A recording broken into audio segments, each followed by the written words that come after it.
Donc on passe à la communication suivante, qui, dont le titre est un petit peu provocateur.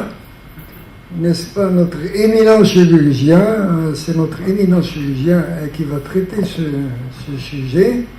Il s'agit du professeur Mazouzi Ouaji, bien connu au Maroc, en Afrique du Nord et ailleurs, et qui a réalisé beaucoup de prouesses sur le plan chirurgical à Rabat.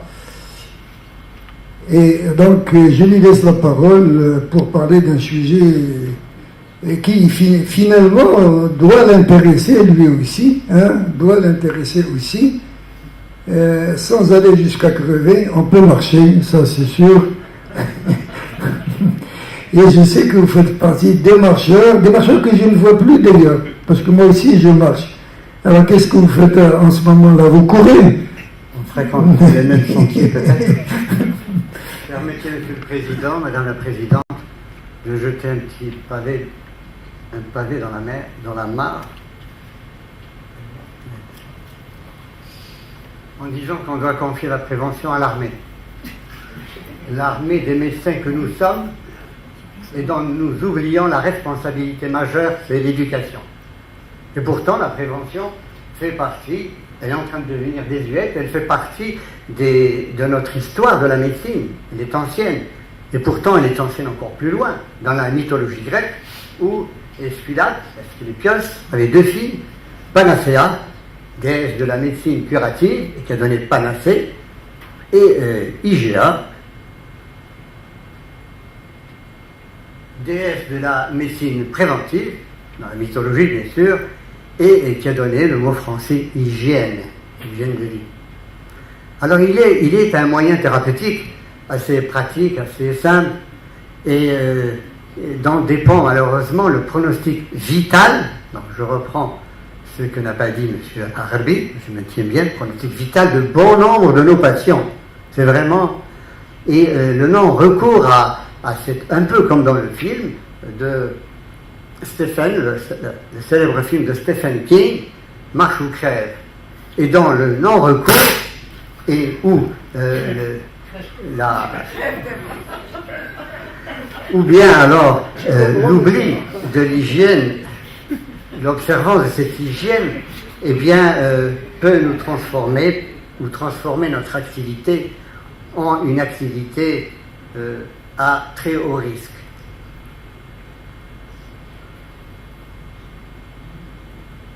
Alors l'homme moderne sédentaire, et je vous rappelle que la définition du sédentaire, c'est celui qui marche moins d'1 heure par jour. L'homme contemporain sédentaire, eh bien il dépense pas plus de 50 kilocalories en effort physique pour ramasser plus de 100 000 kilocalories en victuailles pour nourrir toute sa famille pendant une semaine. Cependant qu'il arrive aux chasseurs préhistoriques de dépenser 1000 kilocalories pour en ramener à peine 30 000. Tout nous y pousse, l'escalator, l'ascenseur, le tapis roulant, le scooter, la voiture, le bus, le métro, autrement dit tous les moyens de transport en commun, et hier les rollers, aujourd'hui le Segway, et quoi encore demain?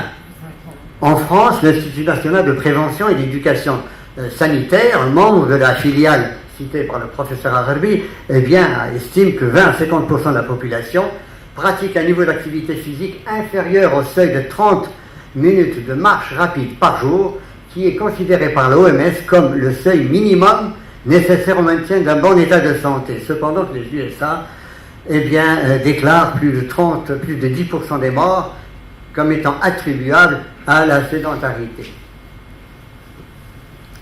Alors comment l'homme sédentaire voit l'enrayement de sa machine métabolique? Il sait que son corps puise l'énergie dans les réserves à partir uniquement de 30 à 40 minutes d'effort modéré. Et l'énergie du muscle, bien sûr, vient de la dégradation des molécules d'ATP. Mais simplement cette énergie que j'appellerais naturelle, elle nous permettrait à notre muscle biceps, par exemple, de ne faire que quelques contractions. Imaginez les conséquences pour le muscle cardiaque. Heureusement qu'il y a un processus permanent de fabrication d'ATP à partir des réserves de lipides, à partir des réserves de glucides, C'est ainsi que l'exercice physique, qui est un processus permanent et qui avantage un processus permanent accéléré, eh bien fabrique l'ATP, lui, en 3 phases. D'abord en transformant le glycogène en glucose et les triglycérides en acides gras libres. Le débit cardiaque augmenté par l'effort va transporter ces 2 molécules au niveau des muscles qui les transforment en ATP. Cependant que le sédentaire, lui, voit ses stocks de graisse accumulés, utilise directement le glucose ingéré sans passer par la case glycogène. Résultat, il augmente ses triglycérides, il utilise difficilement son glucose et voit ses muscles diminuer leur énergie, car pauvres en ces mitochondries, qui sont des véritables usines, comme vous le savez, de production d'énergie. Alors, comment peut-il relancer sa machine métabolique? Seul l'entraînement peut l'y aider. L'entraînement sportif régulier, qui va augmenter ses mitochondries. La dépense minimale qu'il doit effectuer est de 1000 kilocalories par semaine, c'est-à-dire environ 150 kilocalories par jour. Mais le message qu'on peut lui porter est difficile à mémoriser, car nous vivons un paradoxe. Nous préconisons des comportements que le progrès technique pratiquement interdit, car il y a une disparition de la marche à pied qu'il considère ce progrès technique comme une grande victoire. Et petit à petit, nous voyons notre population scinder en deux progressivement, 2 populations extrémistes, les joggeurs d'un côté et nous autres sédentaires de l'autre. Il n'y a plus de juste milieu, plus de classe moyenne qui est en train de disparaître. Eh bien, si les femmes vraiment recherchent la parité, eh bien, elles n'empruntent pas le chemin en tout cas.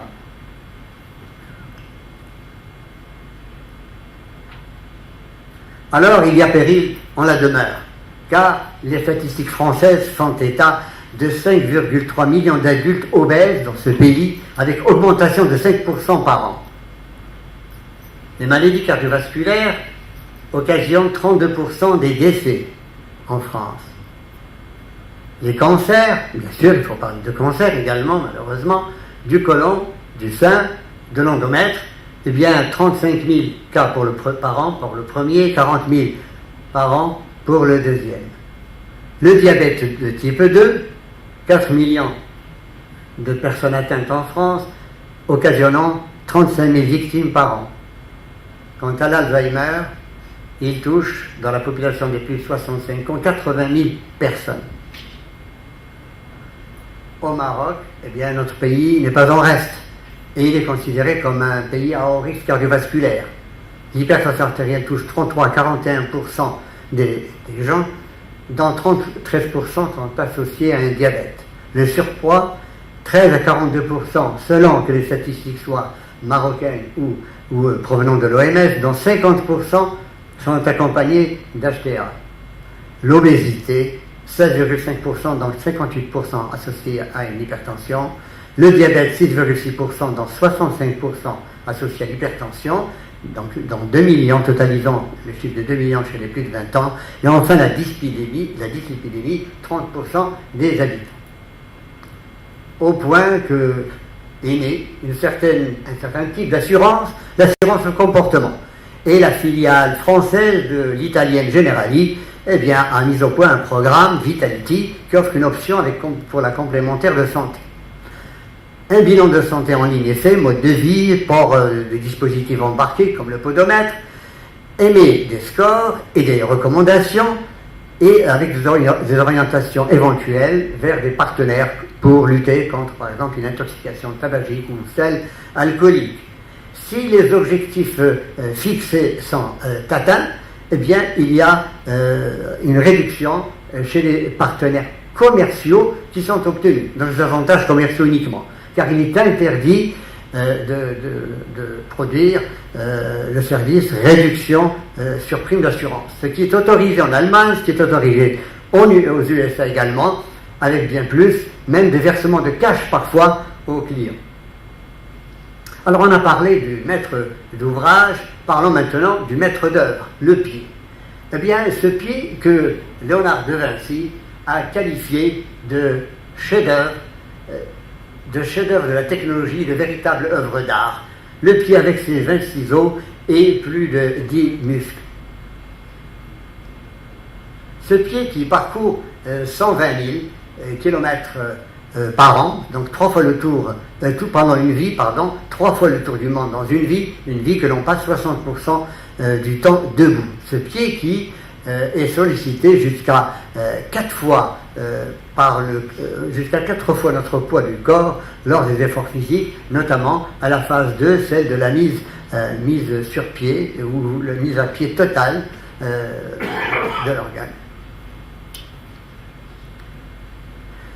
Mais le pied n'est pas la seule vedette, et les spécialistes comme l'anthropologue Daniel Lieberman ou le spécialiste de la locomotion Dennis Bramble, eh bien, n'hésitent pas à déclarer que nous sommes nés pour la marche et la course d'endurance, tandis que les animaux, certains les plus rapides, sont faits plutôt pour la course de rapidité. Et c'est par elle, c'est par la marche rapide et la course que nous sommes devenus des hommes. Eh bien, c'est par exemple les autres vedettes, le ligament nucal. Il n'existe pas ici chez l'Australopithèque, alors qu'il existe ici chez l'Homo sapiens. Il trace une petite crête à la base donc, du crâne et court à l'arrière des cervicales et est fondamental pour l'équilibre lors de la marche rapide et de la course. Ces deux spécialistes évoquent jusqu'à une vingtaine d'avantages anatomiques. Nous n'en retiendrons que les principaux. Auteur de ce talent méconnu de marcheur rapide ou de coureur, c'est une structure responsable, c'est le tendon d'Achille qui, lui, emmagasine lors de la pose du talon et restitue à la phase 4 de la marche tel un ressort, et économisant ainsi 50% de coûts métaboliques. Ce sont des muscles, notamment et principalement les muscles fessiers, avec cet aspect, ce relief rebondi des fesses, et qui n'interviennent en fait qu'à la marche rapide et à la course, et nullement à la marche lente. Cette voûte plantaire qui pratique le système de masse ressort, pourvu que l'on plie un petit peu le genou, et qui permet donc d'économiser également sur le coût métabolique. La longueur du squelette, sa forme, les orteils courts et parallèles, et les larges surfaces articulaires, tous ces éléments concourent à alléger la charge, le choc de la charge lors de la marche. Au total, eh bien, la marche obéit à une mécanique pendulaire, tandis que la marche rapide et la course procèdent d'une mécanique de ressort. Il y a aussi et surtout l'évacuation de l'excès de chaleur produit par l'exercice. C'est surtout les glandes sudoripares, uniformément et totalement réparties sur le corps, qui constituent l'un des systèmes de rafraîchissement les plus importants du règne animal. Cette pilosité réduite également, et ce corps étroit et allongé qui améliore les échanges donc, thermiques et le refroidissement, tel un radiateur. Alors, on ne nous demande ni de faire du 20 km/h comme les meilleurs marathoniens, ni d'obtenir une vitesse maximale d'endurance humaine de 23,4 km, ni de faire ce que font les joggeurs du dimanche, 11 à 15 km/h, ni même le footing à 5-6. On ne nous demande que 4 à 5 km/h pour une marche rapide. Fast walking. Alors, les industries, eh bien, s'acharnent, vous le savez, depuis une dizaine d'années, à produire des chaussures de plus en plus sophistiquées. Alors, on essaye de diminuer le choc de charge, on essaye de pallier telle ou telle déficience du pied, de maintenir la stabilité. En fait, on essaie de pallier ce que nous avons enlevé à nos pieds, c'est-à-dire des vertus innées. Et depuis quelque temps, on observe une inversion de cette tendance, et l'industrie s'acharne à produire comme vous le savez, des chaussures ultra légères pour réhabituer les pieds et pour reproduire cet effet pieds nus. Alors est-ce qu'on peut dire que l'idéal, c'est de courir pieds nus? Toujours est-il que le 10 septembre 1960, le jeune Éthiopien Abebe Bikila, 28 ans, offre à l'Afrique sa première médaille olympique au départ du marathon des Jeux olympiques de Rome, en remportant la médaille d'or et en parcourant 42 km en 2h15. Petite particularité, il avait oublié d'emporter avec lui ses baskets.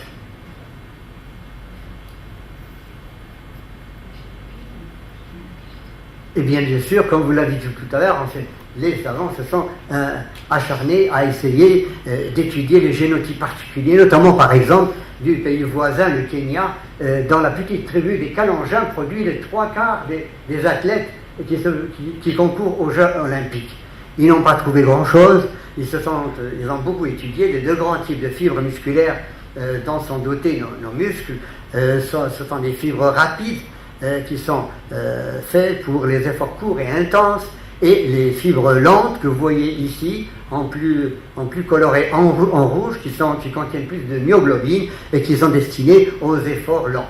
Alors toujours est-il que tout ce que nous savons, c'est que génotypiquement, nous avons 50% de chacun de ces types de fibres, mais que phénotypiquement, grâce à l'endurance, à la course d'endurance ou à la marche rapide, nous pouvons aller jusqu'à 90% des fibres de type lent. Alors le gouvernement américain, le ministère de la Santé canadien, c'est bien ça, c'est toujours américain, canadien, eh bien, a posé une question, n'a pas posé une question à $1000, à $10 000, non, il a répondu à une question à 10 000 pas chaque jour. C'est réellement le nombre de pas qu'il faut chaque jour, sinon nous sommes classés sédentaires et nous ne menons pas une vie hygiénique. Encore faut-il pouvoir mesurer ces pas. Eh bien, toutes les applications existent, aussi bien dans les systèmes Android que les systèmes operating system pour les autres types de smartphones. Mais il existe tout simplement le petit podomètre qui ne vaut que quelques dollars, que l'on accroche correctement et latéralement à la ceinture et qui peut servir aussi de coach quotidien, de coach de toute la journée, qui vous rappelle, attention, vous êtes arrivé au milieu de la journée et vous n'avez fait que 3000 pas. Pressez-vous un petit peu. Mais encore faut-il réapprendre à marcher. La marche, c'est une valse à 5 temps. À partir de la position 0,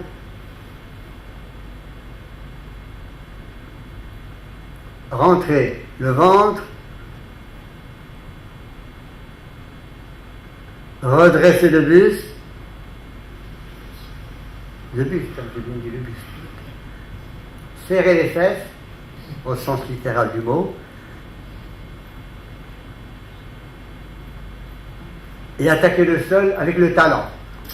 Et enfin, pressez le pas pour que ça fasse réellement une marche rapide.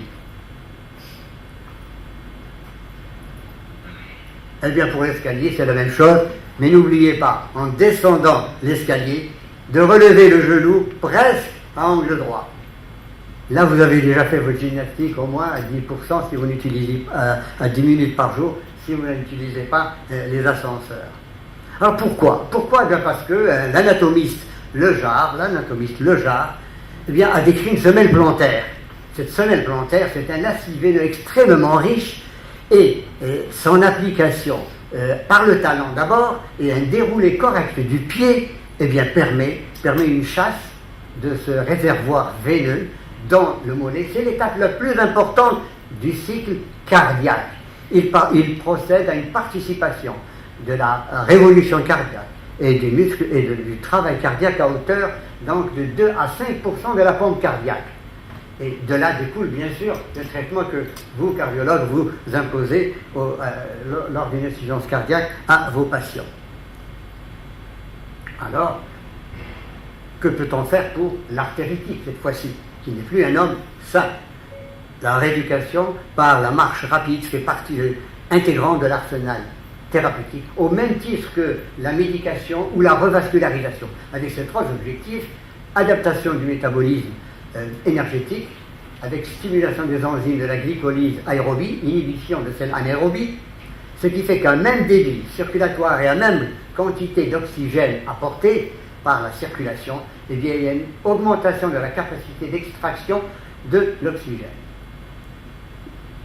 Et enfin, la gestion de la dépense énergétique avec une adaptation du métabolisme énergétique, stimulation des enzymes de la glycolyse aérobie, ça c'est la diapositive 2, et gestion, je disais enfin, de la dépense énergétique avec une vitesse à la marche personnalisée l'apparition de la crampe est considérée comme un échec momentané. Il faut s'arrêter et repartir après un certain repos et noter les conditions dans lesquelles survient cette crampe est très important pour la rééducation. Il y a une sorte d'économie de marché qui s'institue. Après augmentation du périmètre de marche, qui peut aller jusqu'à 200% réellement observé, expérimentalement, eh bien, on peut commencer de manière très quantitative à continuer la réadaptation sur tapis roulant. Alors, en ce qui concerne le cardiopathe cette fois-ci, non opéré, eh bien, la même physiopathologie musculaire s'applique à lui pour l'insuffisance cardiaque à l'effort, avec des bénéfices thérapeutiques que vous connaissez, sur lesquels je ne reviendrai pas, l'hypertension artérielle et le coronarien surtout. L'activité physique régulière, l'activité physique régulière, c'est-à-dire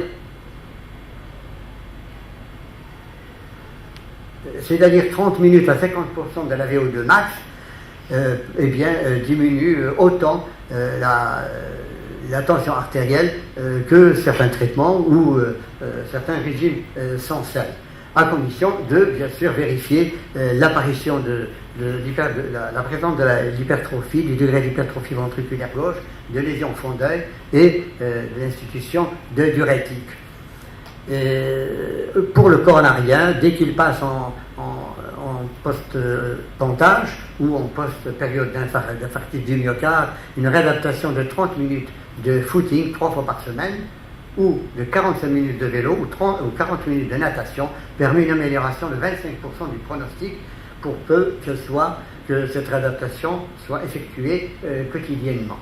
Alors en matière de maladies cardiovasculaires en général, donc l'exercice rapide augmente la masse musculaire et augmente la dépense énergétique de repos, pour peu qu'il soit associé à un régime restrictif. En matière d'obésité, l'exercice d'effort rapide ou la marche rapide permet une augmentation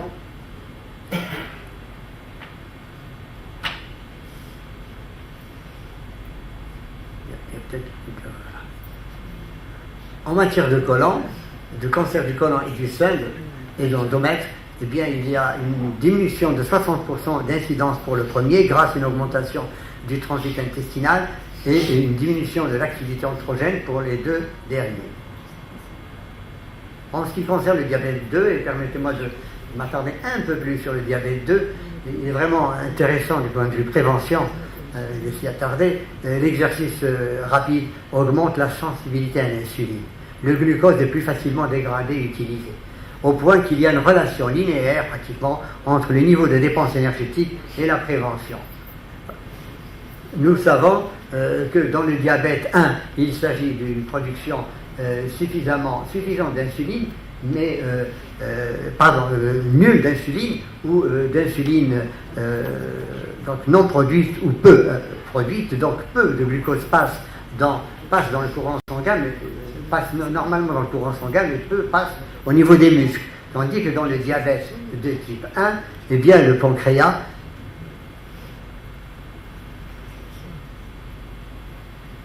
je crois que je viens de dire une erreur parce que c'est très gênant quand il y a deux images qui apparaissent sur l'écran. Ça ne rend pas service finalement. Donc je disais dans le diabète.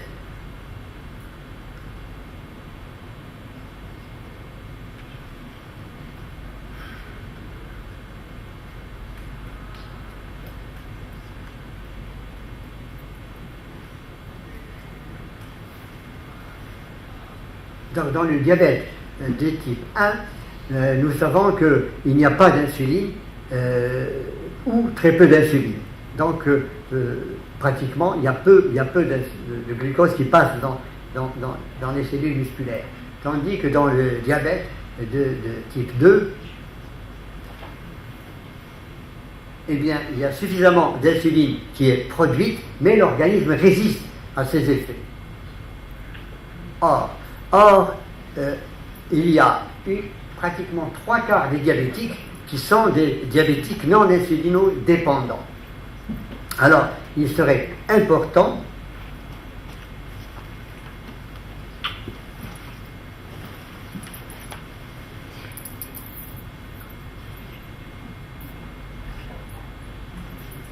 qu'ils connaissent un petit peu le tableau de l'index glycémique et les valeurs nutritionnelles des aliments qu'ils ingèrent. Alors, c'est important, ils seraient surpris s'ils le connaissaient, de voir, surpris par des aliments comme la tomate ou le melon ou le riz du point de vue placement dans cet indice, dans ce tableau d'indice glycémique. Or, donc je disais, 3/4 des diabétiques ne sont pas insulinodépendants et peu de médicaments retardent la progression de la maladie.